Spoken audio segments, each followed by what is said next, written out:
بسم اللہ الرحمن الرحیم۔ السلام علیکم پیارے ناظرین، امید ہے آپ سب خیریت سے ہوں گے۔ ہماری دعا ہے آپ ہنستے اور مسکراتے رہیں۔ دجال کے بارے میں حیرت انگیز انکشافات۔ یقیناً دجال کے بارے میں ہم سب کے ذہنوں میں بہت سے سوالات گردش کرتے رہتے ہیں کہ دجال کیسے پیدا ہوا اور اس کے ماں باپ کون تھے اور اس کی بیوی کون تھی۔ دجال کے بارے میں بہت سے علماء کرام کا خیال ہے کہ وہ ایک انسان ہے جو حضرت ابراہیم علیہ السلام کے دور میں موجود تھا، اور اللہ نے شیطان کے ساتھ ساتھ دجال کی موت کو بھی ایک مدت تک ملتوی کر دیا، اور یہی وجہ ہے دجال آج تک زندہ ہے۔ لیکن آج وہ کہاں ہے اور وہ کب ظاہر ہوگا؟ تو اس کے بارے میں احادیث سے یہ ملتا ہے کہ دجال کو ایک نامعلوم جزیرے میں قید کیا گیا ہے، جس کا علم اللہ کے سوا کسی کو بھی نہیں ہے۔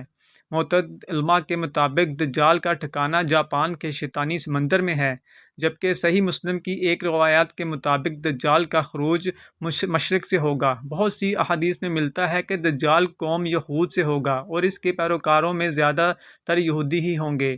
اگر عیسائیت کے لوگ داستانوں کو سنیں تو ان میں دجال کا ذکر کچھ اس طرح سے ملتا ہے کہ دجال ایک ایسے گھر میں پیدا ہوگا جس گھر کے رہنے والے انتہائی نیک اور ایماندار ہوں گے۔ یہ خاندان یعنی اس کے والدین سالوں سے بیٹے کی دعا کر رہے ہوں گے، اور پھر اللہ ان کے گھر بیٹا پیدا کرے گا جو دجال ہوگا۔ یہودی دجال کو اپنا مسیحا قرار دیتے ہیں۔ آج کے دور میں یہودیوں کے مطابق ان کا مسیحا یعنی نجات دہندہ یہودی النسل ہوگا۔ ان کے مطابق دجال حضرت داؤد علیہ السلام کی شاہی خاندان سے ہوگا اور تخت داؤد کا جانشین ہوگا۔ وہ انسانی نسل سے گوشت پوش کا ایک انسان ہوگا اور عام انسانوں کی طرح پرورش پائے گا، لیکن وہ غیر معمولی اور بہت سی پراسرار طاقتوں کا حامل ہوگا۔ یہودی علماء کے مطابق وقت مقرر سے پہلے خود دجال کو بھی علم نہیں ہوگا کہ وہ یہودی قوم کا نجات دہندہ اور خدا کا منتخب کردہ ہے۔ خدا اس کی آمد کے وقت اس کو اس کا مقام بتا دے گا، تب وہ یہودیوں کا نجات دہندہ بن کر انتہائی حیرت انگیز قوتوں کے ساتھ سامنے آئے گا اور دنیا بھر میں موجود دھکے کھاتے اور ذلیل و رسوا یہودیوں کو جمع کر کے اسرائیل میں بسائے گا۔ ان کے عقیدے کے مطابق وہ مسجد اقصی کو شہید کر کے اس کی جگہ یہودیوں کا قبلہ یعنی ہیکل سلیمانی تعمیر کرے گا۔ مزید ان کے عقیدے کے مطابق وہ تمام غیر یہودیوں کے خلاف ایک خوفناک جنگ کر کے ان سب کو ہلاک کر دے گا، اور وہ حضرت داؤد علیہ السلام کی سلطنت کو شان و شوکت کے ساتھ قائم کرے گا۔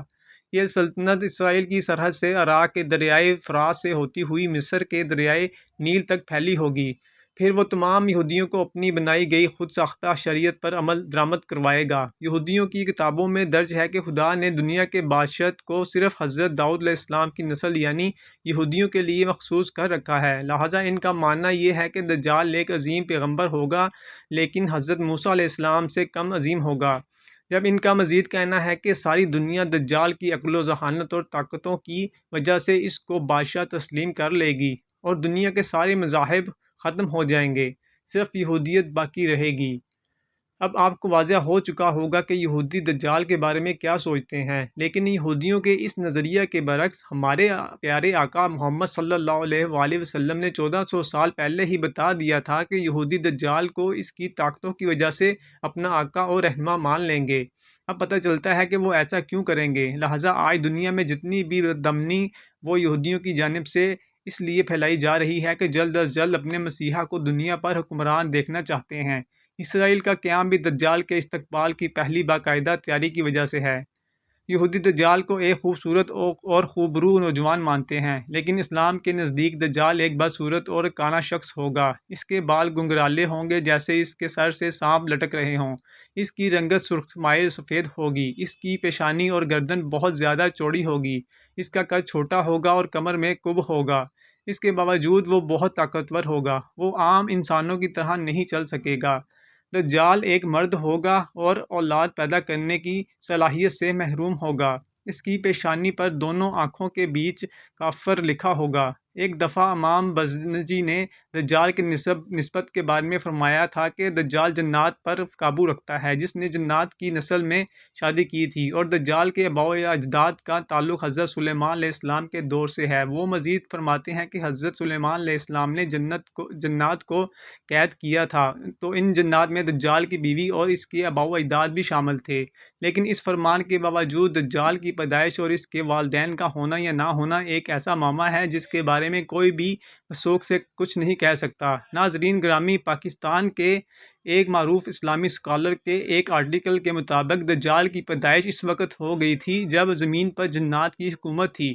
ان کا کہنا ہے کہ دجال انسان، جانور اور جن کے ملاپ سے وجود میں آیا تھا، اور پھر جب اللہ نے انسانوں کو زمین پر بھیجا تو فرشتوں نے اللہ کے حکم کے مطابق جنات اور انسانوں کے درمیان ایک پردہ قائم کر دیا، جس سے انسان اور جنات کی دنیا الگ الگ ہو گئی۔ فرشتوں سے جنگ کے بعد جنات کو مختلف جزیروں میں قیدی بنا لیا گیا تھا، لیکن ان میں سے کچھ جنات ایسے بھی تھے جنہوں نے فرشتوں سے بدلہ لینے کا سوچا۔ یہ وہ وقت تھا جب ایک جن نے ایک انسان سے جنسی ملاپ کرنا چاہا، لیکن وہ ان دونوں مخلوقات کے درمیان حائل رکاوٹ کی وجہ سے ایسا نہ کر پایا۔ اس دوران جساسہ نامی ایک اور مخلوق جو کسی جانور کی نسل سے تھی، اس نے ان دونوں کے درمیان اولاد کے حصول کے لیے خود کو پیش کیا، اور اس طرح انسان اور جن کا تخم جساسہ کے پیٹ میں پلنے لگا، اور اس طرح ایک تیسری مخلوق پیدا ہوئی جسے دجال کہا جاتا ہے۔ پھر دجال کو فرشتوں نے زنجیروں سے باندھ دیا تاکہ دنیا دجال کے شر سے محفوظ رہ سکے۔ ناظرین گرامی، دجال ایک قسم کی انوکھی مخلوق ہے جس کو جساسہ کے ذریعے تمام خبریں ملتی رہتی ہیں، کیونکہ جساسہ ایک ایسی مخلوق ہے جو زمین اور سمندر سمیت ہر جگہ پر رہ سکتی ہے۔ بہرحال اس آرٹیکل میں کتنا سچ ہے تو صرف اللہ ہی بہتر جانتا ہے، مگر جساسہ کے متعلق ہمیں صحیح معلومات اور اس واقعے سے ملتی ہیں جس میں حضرت تمیم داری رضی اللہ عنہ نے دجال سے ملاقات کا پورا واقعہ آپ صلی اللہ علیہ وآلہ وسلم کو بتایا تھا۔ ایک دفعہ اسماء بنت یزید بیان کرتی ہیں کہ رسول اللہ صلی اللہ علیہ وآلہ وسلم میرے گھر تشریف فرما تھے۔ آپ صلی اللہ علیہ وآلہ وسلم نے دجال کا ذکر فرمایا کہ اس کے ظہور سے پہلے 3 قحط پڑیں گے۔ ایک سال آسمان کی 1/3 بارش رک جائے گی اور زمین کی پیداوار بھی 1/3 کم ہو جائے گی۔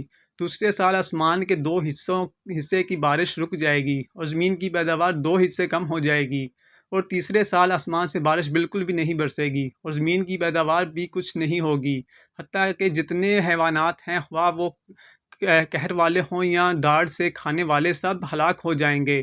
بہرحال اس وقت دجال کہاں ہے اور کس حالت میں ہے، بے شک یہ اللہ تعالیٰ کے سوا کوئی بھی نہیں جانتا۔ آخر میں اللہ سے یہ دعا کر کے اجازت چاہیں گے کہ اللہ ہمیں اور ہماری آنے والی نسلوں اور تمام امت مسلمہ کو دجال کے فتنے سے محفوظ رکھے، آمین۔ ویڈیو دیکھنے اور سننے کا شکریہ۔ اللہ آپ کو جزائے خیر عطا فرمائے، آمین۔ اللہ حافظ۔